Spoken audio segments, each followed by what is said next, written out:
को शेड ठोक दीजिए, महाकाल का दबा के लाके शेड ठोक दीजिए।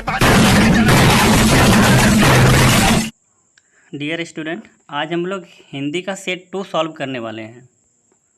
तो क्वेश्चन 1 है कि निम्न शब्दों के एक एक पर्यायवाची शब्द लिखिए। तो आसमान और विश्व का पर्यायवाची शब्द लिखना है। आसमान का आकाश हो जाएगा और विश्व का दुनिया हो जाएगा। क्वेश्चन 2 है उपयुक्त गद्यांश के लिए उपयुक्त शीर्षक दीजिए। जो गद्यांश दिया हुआ है उसमें कई शीर्षक हो सकते हैं, लेकिन विश्व शांति जो है ये एक अच्छा शीर्षक होगा, तो इसका आंसर विश्व शांति लिखेंगे।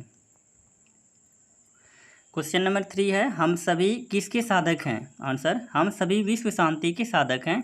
हम लोगों के चाहने पर विश्व में जंग नहीं होगा। खंड ख क्वेश्चन नंबर 4 निम्नलिखित प्रश्नों में किन्हीं 4 प्रश्नों का उत्तर देना है।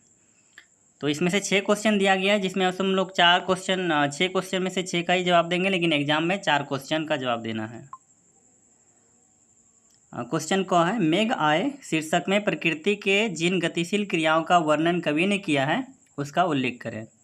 आंसर बादलों के आने पर हवा तेज चलने लगती है। तेज हवा से पैर झूमने लगते हैं। दरवाजे और खिड़कियां खुलने बंद होने लगती है और लताएं डोलने लगती है और नदियों में हलचल होने लगती है और तालाब भी उथल पुथल होने लगता है। तालाब में भी उथल पुथल होने लगता है। क्वेश्चन नंबर ख कवि माखनलाल चतुर्वेदी को कोयल से ईर्ष्या क्यों हो रही थी। ईर्ष्या मतलब एक टाइप का नफरत होता है, तो उसे कोयल से ईर्ष्या क्यों हो रही थी, जिसको जलन कहते हैं उसी को ईर्ष्या होता है, वही ईर्ष्या होता है। तो कवि को कोयल से ईर्ष्या इसलिए हो रही थी क्योंकि कोयल की स्वतंत्र या तो एक्स्ट्रा आ गया है स्वतंत्र तथा कवि की परतंत्र। कवि अंग्रेजी सरकार की काल कोठरी में कैद है, परंतु कोयल हरियाली डाली पर रहती है। वह पूरे आकाश में स्वतंत्र उड़ सकती है, परंतु कवि की दुनिया काल कोठरी के अंधकार में जीवन में सिमट के रह गई है, इसलिए कवि को कोयल से ईर्ष्या हो रही थी। क्वेश्चन गो बालिका मैना के चरित्र की कौन कौन सी विशेषताएं को अपनाना चाहिए और क्यों। तो मैना की चारित्रिक विशेषताएं निम्नलिखित हैं जिसे अपनाना चाहिए हर किसी को। पहला नंबर, मैना एक वाक चतुर बालिका थी। वाक चतुर मतलब होता है जो बोलने में चालाक होती है, उसी को कहते हैं वाक चतुर। तो मैना कैसी लड़की थी, तो मैना एक वाक चतुर बालिका थी, यानी लड़की थी। उसके मन में अपनी पैतृक धरोहर के प्रति सम्मान की भावना था। पैतृक धरोहर मतलब जो उसके पूर्वज से जो भी धन दौलत या जो भी उसके सम्मान में मिलते हैं, उसके प्रति उसमें सम्मान की भावना थी। तीसरा, उसके मन में किसी भी प्रकार का कोई भय नहीं था, वह साहसी थी। चौथा, उसमें आत्म बलिदान की भी भावना प्रबल थी। 5वां पॉइंट है मैना बहुत भावुक थी, तभी मकान के जल जाने पर उसका मन दुखी हो जाता है। क्वेश्चन नंबर घ लेखिका महादेवी वर्मा ने अपनी माँ के व्यक्तित्व के किन किन विशेषताओं का उल्लेख किया है। आंसर लेखिका ने माँ के व्यक्तित्व की निम्नलिखित विशेषताओं का उल्लेख किया है। पहला, लेखिका की माँ को हिंदी एवं संस्कृत दोनों भाषाओं का बहुत अच्छा ज्ञान था। लेखिका की माँ धार्मिक स्वभाव की थी, इसी कारण नियमित रूप से पूजा पाठ करती थी। लेखिका सभी धर्मों का सच्चे मन से सम्मान करती थी और उन्होंने लेखिका को भी सभी धर्मों का सम्मान करने के लिए प्रेरित किया। अगला क्वेश्चन है ब्रजभूमि के प्रति कवि रसखान का प्रेम किन किन रूपों में अभिव्यक्त हुआ है। आंसर ब्रजभूमि के प्रति कवि रसखान का प्रेम निम्नलिखित रूपों में अभिव्यक्त हुआ है। नंबर 1, कवि अगले जन्म में मनुष्य रूप में जन्म लेकर ब्रज में ग्वाल बालों के बीच बसना चाहता है। दूसरा, वह पशु, ये सेकंड नंबर है, वह पशु के रूप में जन्म मिलने पर नंद बाबा के गायों के मध्य चरना चाहता है। तीसरा पॉइंट, वह उसी गोवर्धन पर्वत का हिस्सा बनना चाहता है जिसे श्री कृष्ण ने अपनी उंगली पर उठाया था। 4 पॉइंट, वह पक्षी बनकर उसी कदम के पेड़ पर बसेरा बनना चाहता था जिस कदम पर, हाँ इसमें और आगे होगा, वह पक्षी बनकर उसी कदम के पेड़ पर बसेरा बनाना चाहता था जहाँ कृष्ण बांसुरी बजाता था। अगला क्वेश्चन है, लेखिका महादेवी वर्मा के छात्रावास के परिवेश की चर्चा अपने शब्दों में कीजिए। आंसर, लेखिका के छात्रावास में देश के विभिन्न भागों से छात्राएं पढ़ने आई थी। छात्रावास में वे सभी अपनी अपनी मातृभाषा में बातें करती थी। अवधि से आने वाली अवधी, बुंदेलखंड क्षेत्र से आने वाली बुंदेली, ब्रज से आने वाली ब्रज भाषा, महाराष्ट्र से आने वाली मराठी, सभी साथ साथ ये सभी छात्राएं जो थी सब साथ साथ में हिंदी और उर्दू पढ़ती थी। क्वेश्चन 5, निम्नलिखित प्रश्नों में से 2 प्रश्नों का उत्तर देना है, जिसमें से एक पहला है, माटी वाली के पास अपने अच्छे या बुरे भाग्य के बारे में ज़्यादा सोचने का समय क्यों नहीं था। आंसर, माटी वाली का घर शहर से दूर था, जिस कारण वह प्रातः काल निकल जाती थी। वहाँ पूरा दिन माटी खान से माटी खोदती, वह शहर में विभिन्न स्थानों तक माटी पहुँचाती थी। माटी धोते धोते उसे रात हो जाती थी। इसी कारण उसके पास समय नहीं था कि वो अच्छे या बुरे भाग्य के विषय में सोच पाती। खो है, रीढ़ की हड्डी शीर्षक एकांकी में कथा वस्तु के आधार पर आप किसे मुख्य पात्र मानते हैं और क्यों। आंसर, रीढ़ की हड्डी शीर्षक एकांकी में कथा वस्तु के आधार पर हम उमा को इस एकांकी की मुख्य पात्र मानते हैं, क्योंकि पूरी एकांकी में उमा का ही चर्चा है। लेखक समाज की सड़ी गली मानसिकता को उमा के माध्यम से व्यक्त करना चाहता है। क्वेश्चन गो, माटी वाली का रोटियां इस तरह हिसाब लगाना उसके किस मजबूरी को प्रकट करता है। माटी वाली का रोटियां का हिसाब लगाना उसकी गरीबी और मजबूरी को प्रकट करता है। माटी वाली दिन भर अथक परिश्रम के बाद इतना नहीं कमा पाती थी कि जिससे वह अपना तथा अपने बूढ़े बीमार पति का पेट भर सके। यह माटी वाली की व्यवस्था थी कि रोटियां का हिसाब लगाना पड़ता था। खंड गौ है। क्वेश्चन नंबर 6, अपने मोहल्ले की सफाई हेतु नगर निगम अधिकारी को प्रार्थना पत्र लिखें। तो नगर निगम का जो प्रधान होता है उसको मेयर कहते हैं, तो लिखेंगे सेवा में मेयर महोदय। अपना यहाँ पे जगह का नाम लिखेंगे, नगर निगम जो भी होगा, रांची, गोड्डा, बोकारो, धनबाद जो भी होगा यहाँ पर लिखेंगे। विषय, मोहल्ले में गंदगी की सफाई हेतु आवेदन। तो महोदय, सनम्र निवेदन है कि मैं मोहल्ले, अपना यहाँ पर अपने मोहल्ले का नाम देंगे, मोहल्ले गांधीनगर का निवासी हूँ। यहाँ पर कुछ समय से नियमित रूप से सफाई का काम नहीं हो रहा है, जिससे कि मोहल्ले में अत्यधिक गंदगी हो चुकी है, जिस कारण मक्खियाँ, मच्छर आदि बहुत अधिक हो चुके हैं। इस वजह से बीमारी फैलने का खतरा अत्यधिक हो चुका है। अतः महोदय जी से निवेदन है कि कृपया मोहल्ले की नालियां तथा कूड़े कचरे आदि की उचित व्यवस्था करके सफाई कराने की कृपा करें।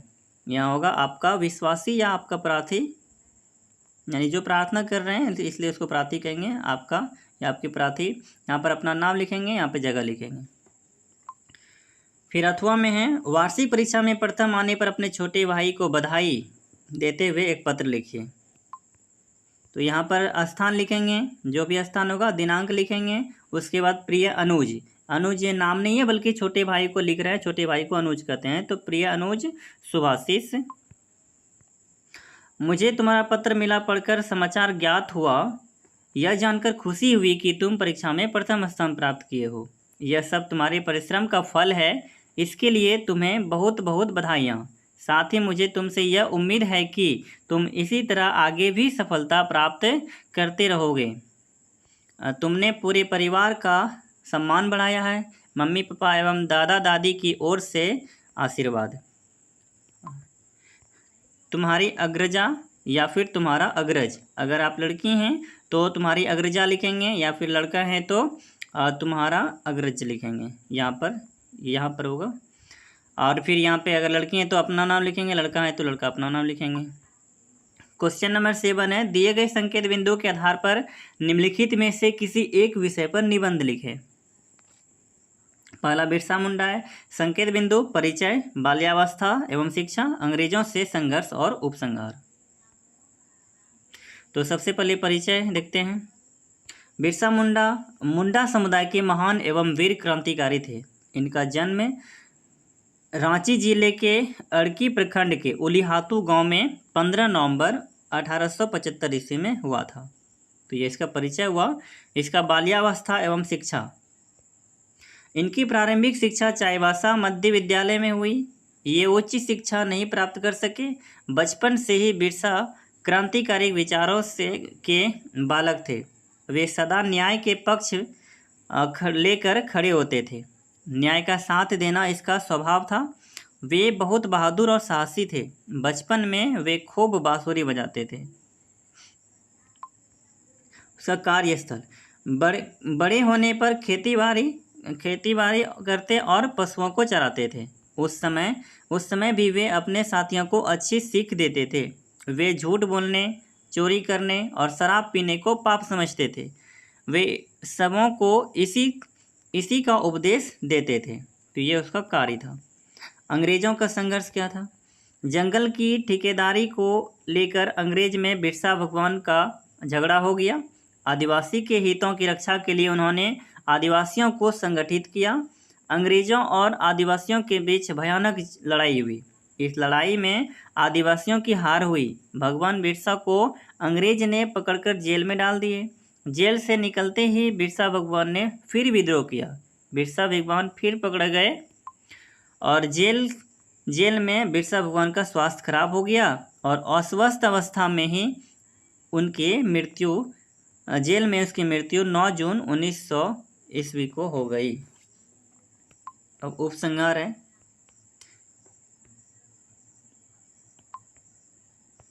बिरसा भगवान महान क्रांतिकारी थे। आदिवासी समाज को दुर्गुणों से बचाना चाहते थे। वे आदिवासियों के हक की लड़ाई जीवन भर लड़ते रहे। आज वे हमारे बीच नहीं, पर उसका नाम सदा अमर रहेगा।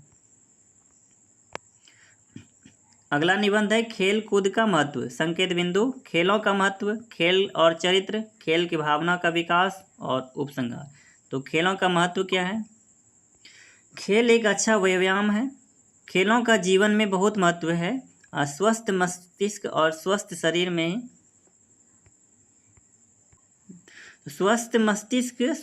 शरीर में ही निवास करता है। शरीर को स्वस्थ रखने के लिए खेल अनिवार्य है। स्वस्थ रहने के लिए हमें किसी भी प्रकार का खेल अवश्य खेलना चाहिए। यहाँ पर स्वस्थ होगा, स्वस्थ नहीं।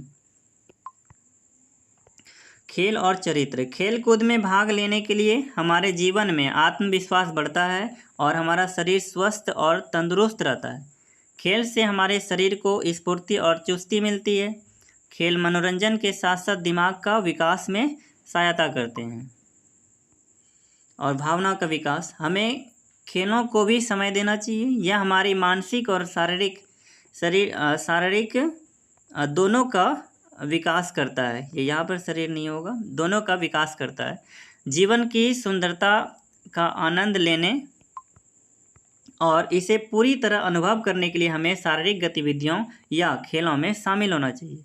शारीरिक खेलकूद बच्चों के लिए बहुत ज़रूरी है। माता पिता को बच्चों को खेलने के लिए प्रोत्साहित करना चाहिए। इससे बच्चों की शारीरिक वृद्धि होती है। बच्चे का मन और दिमाग भी स्वस्थ रहता है।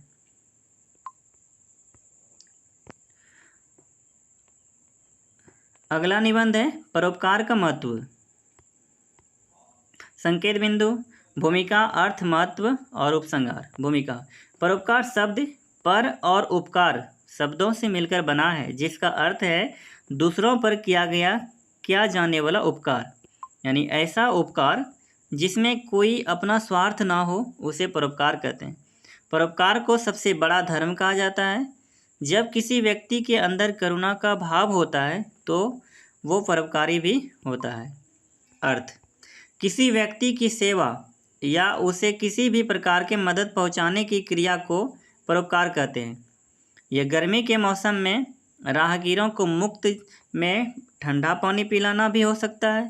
या किसी गरीब की बेटी के विवाह में अपना योगदान देना भी हो सकता है। कुल मिलाकर यह कह सकते हैं कि किसी की मदद करने को परोपकार कहते हैं। दुनिया में ऐसे बहुत लोग हैं जो दूसरों की मदद करते हैं। इसका महत्व क्या है? तो मनुष्य जीवन हमें इसलिए मिलता है ताकि हम दूसरों की मदद कर सकें। हमारा जन्म सार्थक तभी कहलाएगा जब हम अपने बुद्धि, विवेक, कमाई या बल की सहायता से दूसरे की मदद करें। ज़रूरी नहीं कि हम जिसके पास पैसे हो या जो अमीर हो केवल वही दान दे सकता है। एक साधारण व्यक्ति भी किसी की मदद अपने बुद्धि के बल पर कर सकता है। जब कोई ज़रूरतमंद हमारे सामने हो तो हमसे जो भी बन पाए हम उसके लिए करें। यह एक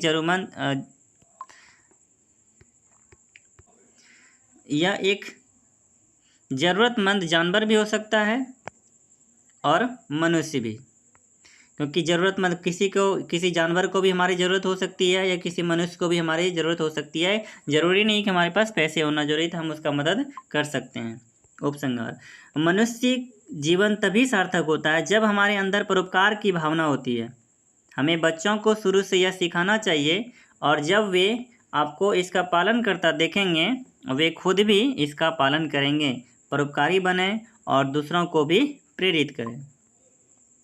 क्वेश्चन 8 है, विद्यालय के द्वारा साइकिल वितरण होने पर छात्रों में उत्साह का वातावरण है। इस विषय पर दो मित्रों के बीच एक संवाद को लिखिए। उत्तर है, दो मित्र का नाम कुछ भी ले सकते हैं और यहाँ पर लिया है एग्जाम्पल के लिए, आप इसको अपने से भी लिख सकते हैं। राम और मोहन दो मित्र हैं। राम मोहन से कहता है, मोहन आज मैं बहुत खुश हूँ क्योंकि आज मेरे विद्यालय में साइकिल वितरण होगा। मोहन: बहुत अच्छी बात है, पर मैं भी बहुत खुश हूँ।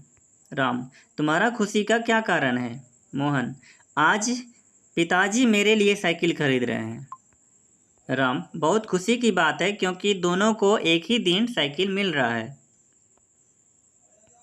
मोहन: हाँ, अब हम दोनों को स्कूल जाने में कोई दिक्कत नहीं होगा। राम: साइकिल मिलने के बाद सबसे पहले तुम क्या करोगे? मोहन: सबसे पहले मैं साइकिल का पूजा करूंगा, उसके बाद सभी को मिठाई खिलाएंगे। और तुम क्या करोगे? राम: मैं भी यही करूंगा, उसके बाद साइकिल चलाने जाएंगे। क्या तुम मेरे साथ आ रहे हो? मोहन: हाँ, मैं भी ज़रूर आऊँगा। दूसरा संवाद है अथवा में, दोनों में से कोई एक का जवाब देना होता है। दीपावली के त्यौहार की तैयारी हेतु माँ और बेटी के बीच संवाद को लिखें। आंसर: माँ: मेरी प्यारी बेटी, दिवाली आने वाली है। पुत्री: तो अब क्या करना है माँ? माँ: घर की साफ सफाई करनी है। पुत्री: ठीक है, लग जाते हैं साफ सफाई में। माँ: सबसे पहले तुम अपना स्टडी रूम साफ करो। पुत्री: ठीक है माँ, मुझे यह काम करने में 2 घंटे लग जाएंगे। माँ: उसके बाद मेरी मदद करना है तुम्हें। ठीक है माँ, मैं हमेशा आपकी मदद के लिए तैयार हूँ। माँ: साफ सफाई करने के बाद घर सजाना है। पुत्री: लेकिन माँ, आज तो सब काम नहीं हो पाएगा। माँ: आज जितना काम होगा कर लेंगे, फिर बाकी का काम कल करेंगे। पुत्री: ठीक है माँ, मैं मन लगाकर काम करूँगी। तो आज के वीडियो में कवर कर लिए हम लोग हिंदी सेट 2 का, और सेट 3 ही जल्द ही लेकर आएंगे। तब तक के लिए धन्यवाद।